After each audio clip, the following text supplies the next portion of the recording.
For nothing is so naturally haughty and harsh and hard to govern as a man who has acquired a reputation for success.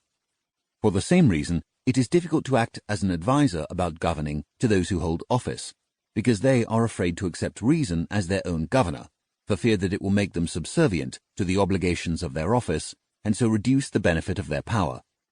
These people do not know the example of Theopompus, king of the Spartans, who was the first in Sparta to involve the ephors in the affairs of the kings. When his wife reproached him with the complaint that he would leave to his children an office that was weaker than the one he had received, he replied, "Actually, it will be stronger, to the same degree that it is more stable." For by letting go of the excessive and absolute character of his office, he escaped envy, and so avoided danger. And yet, when Theopompus diverted royal power to the ephors, which was like diverting the current of a great stream, he deprived himself of whatever power he granted to them. Reason, that has been conditioned by philosophy, however, once it has been established as a counselor and protector of the one who governs, removes the unstable element of power and leaves behind what is sound, just as happens when we apply reason to the maintenance of our health. 2. Most kings and leaders, however, lack sense, and so they imitate the unskilled sculptors who believe that their colossal statues appear great and strong when they fashion their figures with a mighty stride, a straining body, and a gaping mouth. These kings and leaders, because they speak with a low-pitched voice, cast a harsh gaze, affect a cantankerous manner, and hold themselves aloof in their daily lives, suppose that they are imitating the dignity and solemnity of leadership. In fact, they are not at all different from those colossal statues, which on the exterior possess a heroic and divine facade, but inside are filled with earth and stone and lead. In the case of the statues, however, this weight keeps their upright posture stable and steady, while uneducated generals and leaders are oftentimes tripped up and toppled over by their innate foolishness. For they establish their lofty power upon a pedestal that has not been leveled, and so it cannot stand upright.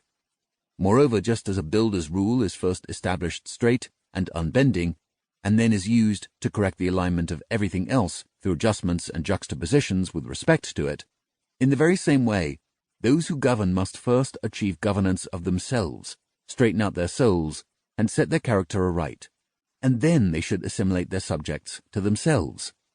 For the one who is tipping over cannot straighten up someone else, nor can the ignorant person teach, the disorderly establish order, the disorganized organize, the ungoverned govern.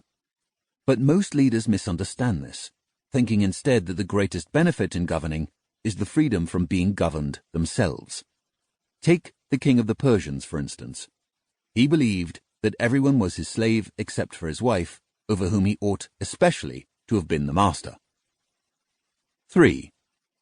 Who, then, will govern the governor? The law which is king of everyone, both mortals and immortals, as Pindar says.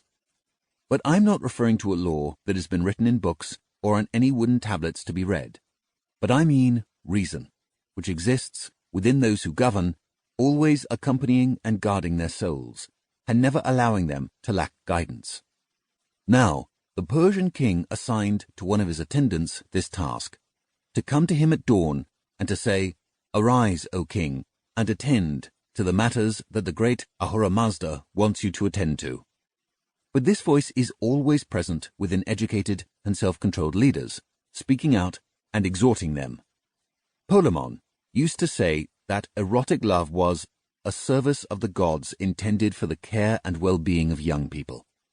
One might more truly say that those who govern serve God for the care and well-being of their fellow humans, with the aim of dispersing some of the noble and good gifts that God grants and protecting the rest. Do you see this boundless sky, up on high and enfolding the earth in its soft embrace? The sky sends down the beginnings of the necessary seeds, while the earth yields them up. Some will grow from rain, others from wind, and others when warmed on their surface by the stars and moon. And the sun arranges everything, and mixes its own charm into all that grows. But of the good gifts which the gods give, gifts that are so great and so many, there is no enjoyment or proper use of them that is separate from law and justice, and a leader. Justice, in fact, is the aim of the law, and law is the work of the leader.